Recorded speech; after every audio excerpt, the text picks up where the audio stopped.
Dari mulai datang Zamroni ini siang hari sampai sore hari dia hanya duduk di situ. Dan pada menjelang maghrib itu ada sosok ya, ini sosok makhluk gaib yang datang untuk menanyakan kenapa kamu kok dari seminggu yang lalu di sini terus. Nah, Zamroni menyampaikan bahwa saya mencari bambu petuk. Makhluk ini memang mengatakan bahwa di sini memang ada bambu petuk. Bambu petuk itu yang menjaga ya makhluk itu tadi. Nah, makhluk yang di dalam bambu petuk ini dia bentuknya seperti manusia pada umumnya.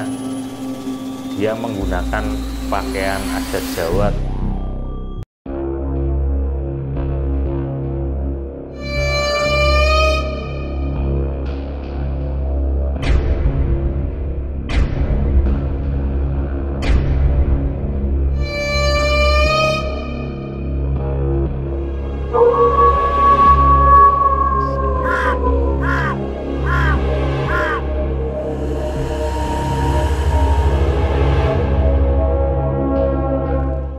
Assalamualaikum warahmatullahi wabarakatuh.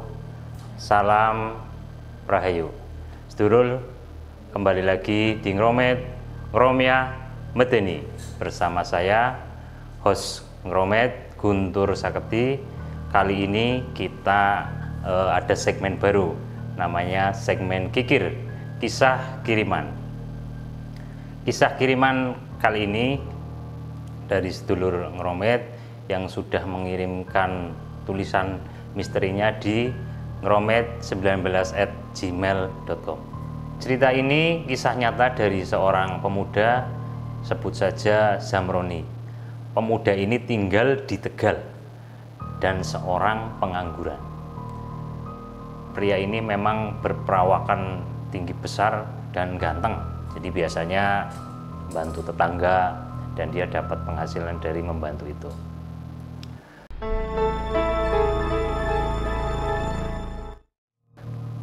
Kisah cerita ini bermula saat pemuda ini di tahun 2000-an.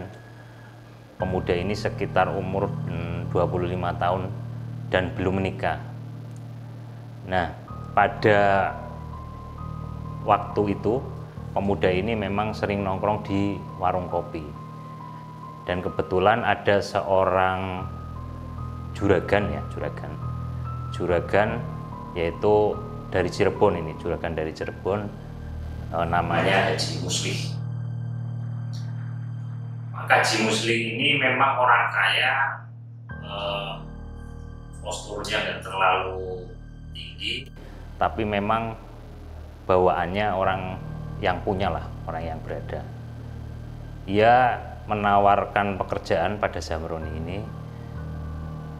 Dia itu pekerjaannya cukup mudah sebenarnya, hanya mengumpulkan bebek-bebek yang sudah tidak produktif. Kalau bahasa Tegalnya itu bebek majir. Bebek majir ini banyak di Tegal, itu kan memang banyak peternak bebek ya, banyak peternak bebek yang sudah lama sehingga bebeknya sudah nggak berproduksi lah. Itu Zamroni itu tugasnya mengumpulkan bebek-bebek ini yang nantinya dijual ke Haji Musli. Singkat cerita, Zamroni ini muter ke wilayah Tegal untuk mencari peternak-peternak bebek ini ya, peternak bebek yang sudah bebeknya yang sudah majir atau tidak produktif, kemudian dikumpulkan. Untuk pekerjaan pertama ini Zamroni cukup banyak mendapatkan sekitar 100 bebek. Jadi Zamroni ini nanti dari satu bebek yang dijual ke Pak Kaji ini ya, kita sebut Pak Kaji dari Cirebon ini, dia hanya mendapatkan Rp1.000. Tuh. Selang seminggu kemudian Pak Kaji Musli ini datang lagi ke Tegal dan bertemu dengan Zamroni dan menyerahkan bebek yang sudah dia kumpulkan dari para peternak bebek. Untuk proses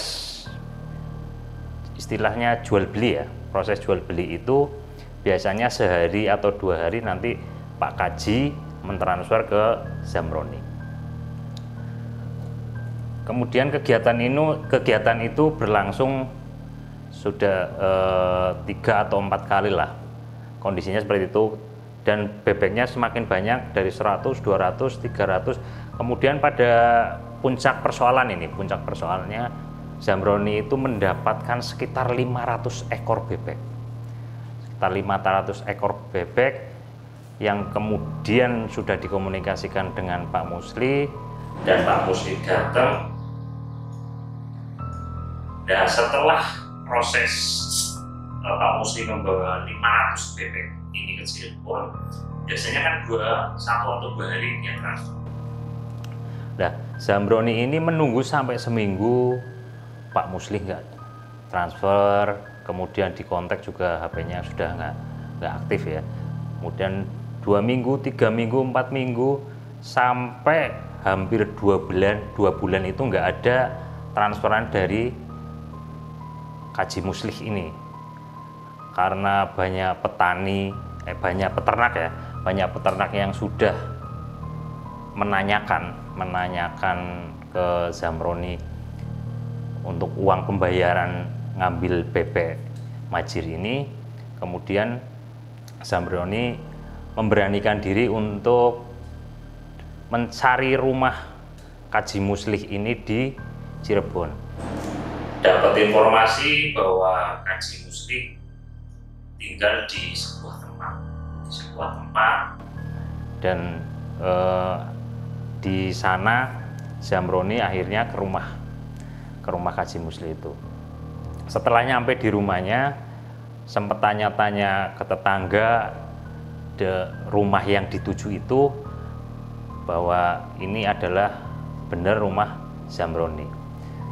Setelah diketok pintunya, karena rumahnya ini cukup besar, kemudian halamannya luas, dan rumahnya itu tingkat 2. Setelah beliau Zamroni ini mengetok pintu dan memanggil nama Pak Kaji Muslih ini, tidak ada yang nyaut hampir mungkin 30 menit. Dia menunggu di situ, menunggu Pak Muslim ini keluar dari rumah. Tapi ada salah satu orang yang mendekat yang kemudian bertanya kepada Pak Muslim. Nah, orang ini menanyakan keperluan Zamroni ini, kenapa kok di depan rumah itu, dan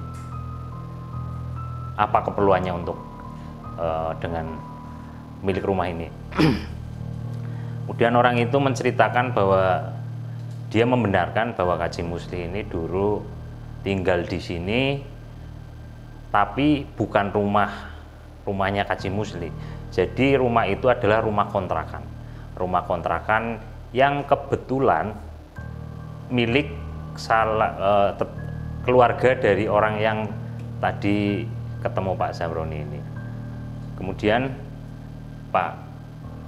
Mas Zamroni ini kan akhirnya kalut, pikirannya kalut, dan nggak tahu harus gimana, karena selama ini hampir sebulan lebih dia didatangi para peternak untuk mengambil uang yang biasanya hanya sehari atau 2 hari uang sudah cair. Akhirnya Zamroni ini pulang dengan tangan hampa, tidak dapat apa-apa, dan kembali lagi para peternak itu karena tahu Zamroni ke Cirebon mencari informasi orang yang membeli bebeknya itu. Akhirnya pada datang ke situ, dan sempat mereka marah-marah, ini para peternak ini marah-marah biar uangnya itu diberikan. Dan Zamroni ini memang sudah bersumpah bahwa memang uang ini belum diterima dari Pak Kaji Muslih ini. Selang sebulan kemudian, karena desakan dari para peternak itu, Zamroni akhirnya kalut dan dia pergi ke Jakarta untuk mencari pekerjaan. Tujuannya memang untuk mencari uang dan kemudian membayar tunggakan-tunggakan atau utang-utang ke para peternak. Padahal beliau kan mengaku bahwa saya sebenarnya nggak pakai uang itu sebenarnya bukan utang. Tapi memang karena tanggung jawab Zamroni ya dia ke Jakarta untuk mencari pekerjaan. Dia itu mencari pekerjaan apa aja lah yang dia memang lakukan. Yang penting dia mendapatkan pekerjaan. Tapi setelah di sana tidak mendapatkan pekerjaan dan uang di situ habis, akhirnya dia berjalan kaki sampai ke sudut-sudut kota dan mencari makan itu dari belas kasihan orang yang ngasih, dan seperti pengemis lah, seperti pengemis itu dari kota ke kota dia jalan kaki nyari makan, nyari pekerjaan, nggak sampai dapat pekerjaan. Akhirnya di satu titik di warung di sebuah kota di Jakarta dia hanya duduk, kemudian di situ ada segerombolan orang yang sedang bercerita keseharian. Pada suatu titik percakapan itu dia mendengar bahwa banyak orang yang mencari bambu petuk. Jadi bambu petuk ini pada saat itu banyak orang yang mencari karena beberapa keinginan lah yang bisa dikabulkan melalui bambu petuk ini. Jadi banyak manfaat. Informasi dari obrolan itu bahwa bambu petuk ini dihargai hampir 100 juta, bahkan lebih gitu. Akhirnya Zamroni ini bertekad untuk mencari bambu petuk. Tujuannya memang untuk melunasi utang ke para peternak ini.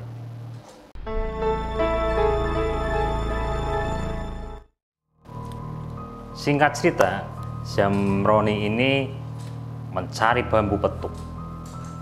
Dia nebeng ke truk ya, truk yang pokoknya dia nggak tahu kemana lah, tidak ada tujuan arahnya. Bahkan ketika dia nebeng salah satu truk ini, sempat ditanya sama sopir truk itu, mau kemana ini mas? Arahnya mau kemana? Karena ini arah mau keluar Jawa. Kemudian sampailah dia di Sumatera. Di Sumatera ini karena truknya sudah sampai di titik pengiriman, waktu itu ngirim barang-barang ke Sumatera. Kemudian Zamroni turun. Dan Zamroni terus berjalan dan dia melihat ada bambu, sekelompok bambu yang berada di tepi sungai. Kemudian karena dia tujuannya memang mencari bambu petuk, akhirnya dia menyelusuri sungai itu dan sampai di titik bambu-bambu cukup banyak di tepian sungai itu. Dia duduk di situ merenung dan mencari bambu petuk seperti apa. Kemudian dia teliti satu persatu bambu dan hingga dia menjelang maghrib dia masih duduk di situ, kemudian melihat-lihat bambu yang barangkali ada bambu petuk di situ. Dan menjelang maghrib ini ada seorang kakek-kakek. Tapi kakek-kakek ini tubuhnya kurang sempurna, jadi tangannya itu kayak kelainan. Dan kakek ini tanya pada Zamroni, bertanya bahwa tujuannya di sini dari mulai siang sampai sore apa? Kok dari tadi melihat bambu dan seolah-olah dia itu mencari sesuatu yang pengen dia dapat. Kemudian Zamroni menceritakan bahwa dia mencari bambu petuk untuk dijual dan untuk menutup semua utang-utang dari bisnis yang dulu dia geluti gitu. Setelah ngobrol cukup panjang dengan kakek-kakek ini memberikan petunjuk bahwa kenapa jauh-jauh ke Sumatera hanya untuk mencari bambu petuk, padahal di Tegal ada bambu petuk. Karena tadi kan sudah ngobrol banyak dari mana dan sebagainya. Nah, kakek-kakek ini menunjukkan ada titik bambu petuk yang ada di Tegal. Singkat cerita, kemudian Zamroni ini pulang seperti tadi, nebeng truk dari satu titik, satu kendaraan lain, sampailah dia di Tegal. Sampai di Tegal, Zamroni ini tidak langsung pulang ke rumah, tapi langsung menuju titik yang memang disampaikan kakek tadi itu. Titiknya itu yaitu pertemuan arus sungai di Tegal, dan di situ informasi dari kakek itu ada bambu petuk. Zamroni ini akhirnya berjalan kaki kemudian menuju titik yang tadi kakek itu sampaikan. Sampai di lokasi bambu-bambu yang memang dituju kakek tadi itu, bambu itu memang berada di tepi sungai, kemudian di sebelah baratnya ada musola kecil yang biasanya ramai saat mulai maghrib lah di situ. Di situ memang untuk kegiatan ibadah warga sekitar di wilayah Procok. Jadi titiknya itu di wilayah Procok. Dari mulai datang Zamroni ini siang hari sampai sore hari, dia hanya duduk di situ. Kemudian melihat-lihat sampai sore, kemudian kalau malam dia ke musola tidur di situ, dan paginya ke situ lagi duduk di situ sampai hampir 1 minggu dia melakukan kebiasaan seperti itu. Dan pada menjelang maghrib itu ada sosok ini sosok makhluk gaib yang datang untuk menanyakan kenapa kamu kok dari seminggu yang lalu di sini terus. Nah, Zamroni menyampaikan bahwa saya mencari bambu petuk dan dapat informasi dari seseorang bahwa di sini ada bambu petuk. Makhluk ini memang dia itu merasa terganggu karena dia ngomong bahwa keberadaan Zamroni di situ itu membuat tubuhnya panas dan pokoknya terganggu. Dia nggak ingin dia berada di situ terus. Dia memang makhluk ini memang mengatakan bahwa di sini memang ada bambu petuk. Bambu petuk itu yang menjaga ya makhluk itu tadi. Jadi bambu petuk ini di dalamnya ada makhluk itu yang menjaganya. Zamroni kemudian tetap dia minta izin untuk memotong bambu petuk ini untuk dijual. Nah, makhluk yang di dalam bambu petuk ini dia bentuknya seperti manusia pada umumnya, dan tapi ada agak bedanya bahwa dia menggunakan pakaian adat Jawa, tapi Jawa zaman dahulu. Setelah negosiasi, makhluk itu tetap ngotot jangan ditebang. Zamroni ngotot untuk ditebang. Ini sempat terjadi perdebatan di situ. Kemudian makhluk ini memberikan syarat atau memberikan petunjuk lainnya bahwa kamu akan mendapatkan sesuatu tapi tidak di sini, karena bambu petuk ini adalah untuk menjaga wilayah sini. Zamroni akhirnya dikasih tahu kalau kamu ingin mendapatkan sesuatu, yaitu berupa materi, datanglah ke tempat bekas galian tanah untuk batu bata.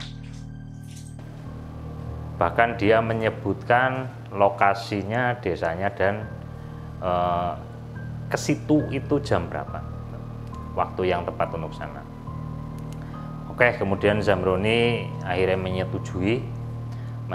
menyetujui perjanjian itu, tapi Zamroni mengatakan bahwa kalau di sana tidak mendapatkan apa-apa, saya akan datang lagi ke sini dan memotong bambu petuk yang ada di sini. Dan perjanjian itu deal, dan akhirnya Zamroni pulang ke rumah.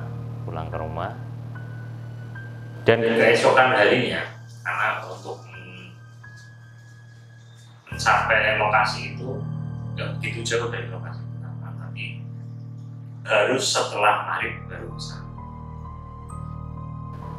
Kemudian Zamroni setelah pulang ke rumah, dia akhirnya mempersiapkan diri untuk menuju lokasi ketika sore hari.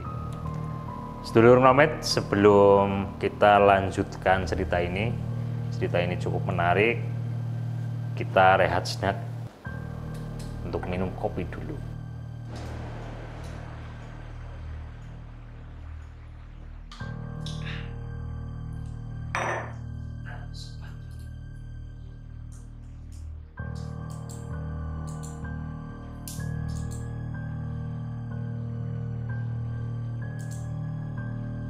Singkat cerita, kita lanjutkan ceritanya. Singkat cerita, Zamroni dari rumah sekitar jam 5 sore, kemudian menuju lokasi itu menggunakan sepeda, dan dia mendapatkan lokasi yang disampaikan oleh makhluk penjaga bambu petuk itu. Hampir setengah jam dia ngorek-ngorek atau mencari barang-barang yang ada di situ. Setengah jam dia belum dapat, dan dia juga berpikir atau merenung bahwa wah, ini saya dibohongin oleh makhluk yang di sana, karena tidak ada apa-apa yang ada di bekas galian tanah yang buat batu gitu. Dan akhirnya Zamroni ini istirahat duduk karena capek habis tadi gali-gali tanah di situ, dan tertidur. Dan tiba-tiba Zamroni ini didatangi oleh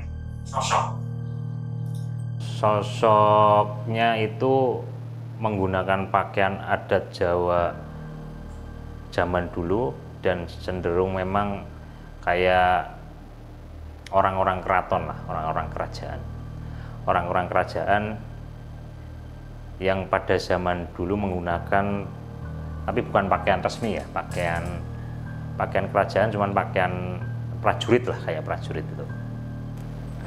Kemudian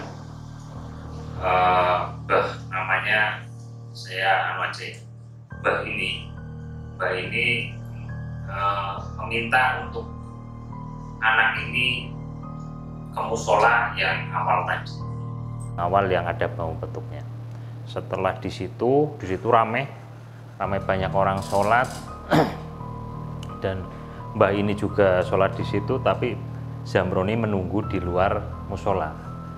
Di luar musola ini kemudian setelah mbah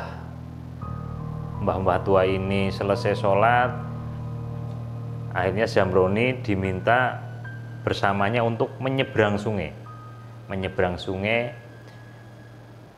di sebelah timur sungai.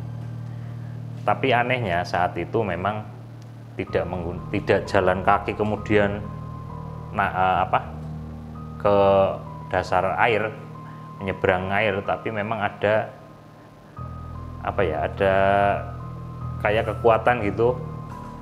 Jadi Zamroni dipegang sama Mbah Tua ini dan menyeberang di atas dan berjalan di atas air gitu.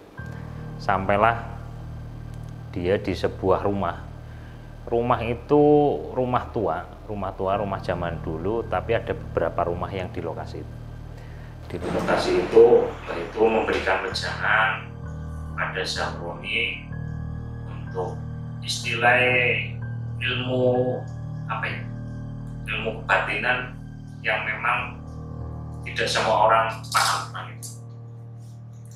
Di situ Zamroni hanya di dalam kamar, kemudian untuk wiridan, tirakat di situ, dan mereka seperti biasa, aktivitas seperti biasa, ya makan dan minum dan sebagainya. Dan di lokasi itu juga ada beberapa orang yang sering bersinggungan lah, sering ngobrol di lokasi itu. Hampir kira-kira 1 minggu dia berada di alam gaib, karena sebelumnya di lokasi itu nggak ada rumah di situ. Setelah seminggu di situ, akhirnya Zamroni dipulangkan di titik di mana dia mencari sesuatu, mencari harta yang di galian tanah itu. Di situ Zamroni kemudian karena sudah mendapatkan wejangan, hatinya lebih tenang. Akhirnya Zamroni itu menggunakan sepedanya masih utuh di situ, dan akhirnya ke rumah temannya. Ke rumah temannya itu waktunya malam, jadi ke rumah temannya yang ada di desa itu, karena dia sempat kenal dengan teman yang ada di desa itu. Akhirnya dia mampir dan makan di situ, sampailah dia akhirnya menginap di lokasi rumah temannya itu. Singkat cerita, setelah sehari 2 hari, Zamroni ini karena takut ketahuan orang lain, karena sampai dengan saat itu dia masih dicari orang karena utang piutang itu, lah dia memberanikan diri untuk ikut temannya itu berlatih silat. Sebenarnya awalnya dia nggak mau ikut ke sana karena takut ketahuan orang. Akhirnya diajaklah dia untuk ikut berlatih ke sana. Di sana dia hanya duduk, dia melihat orang berlatih silat. Sehari 2 hari ikut terus, kemudian ada salah satu guru silat di situ mendekati, kenapa kok nggak ikut latihan. Dia bilang hanya ingin melihat saja. Kemudian ngobrol lah di situ, ngobrol. Akhirnya ada satu titik terang untuk mendapatkan uang ini. Jadi Zamroni ini diminta untuk mencari besi kuningan itu, dan nanti dijual ke guru silat itu. Setelah disepakati itu harga dan sebagainya ya, akhirnya Zamroni ini dengan sepedanya mencari lempengan kuningan itu, yang biasanya juga kadang ada di perabotan rumah tangga, kadang ada di barang-barang yang pada saat itu memang belum populer untuk diperjualbelikan. Nah, kemudian setelah dia muter, dia pulang dapat banyak. Hampir 1 bulan dia mendapatkan banyak barang kuningan ini. Dan sebulan ini dia juga mendapatkan keuntungan lumayan. Akhirnya dia bisa pulang ke desanya dan membayar utang-utang ke para peternak yang dulu sempat dia utang bebek majir itu. Sampailah dia hampir mungkin setahun ya menggeluti itu, dia akhirnya ekonominya terangkat, dan di satu titik akhirnya dia juga berhenti karena saat itu persaingan sudah banyak, orang yang mencari kuningan ini, akhirnya dia berhenti dari pekerjaan itu. Tapi dia bilang bahwa apa yang dia inginkan tercapai, karena dari awal dia merantau kemudian mencari bambu petuk dan sampai kemana-mana itu kan memang untuk membayar hutang. Tapi dengan kejadian kemudian dia belajar ilmu kebatinan di dunia lain dan bekerja kemudian membayar hutangnya semua, dia merasa sudah puas bahwa apa yang dia capai saat itu sudah selesai, dan dia bisa mengambil kesimpulan bahwa ketika kita berusaha untuk mencapai sesuatu dengan kondisi apapun, ketika kita bersungguh-sungguh, kita akan mendapatkan apa yang kita inginkan. Demikianlah sedulur Romet, sekelumit cerita kiriman dari sedulur Romet yang melalui email Romet, yaitu di ngromet19@gmail.com. Sedulur Romet, barangkali masih ada banyak cerita yang bisa dikirimkan di email tersebut, silahkan kirim langsung di ngromet19@gmail.com. Demikianlah kisah kiriman dari sedulur Romet, dan kami berharap bahwa sedulur Romet juga selalu mendukung channel Romet ini dengan like, comment, share, dan subscribe channel Romet. Demikianlah, assalamualaikum warahmatullahi wabarakatuh. Salam Rahayu.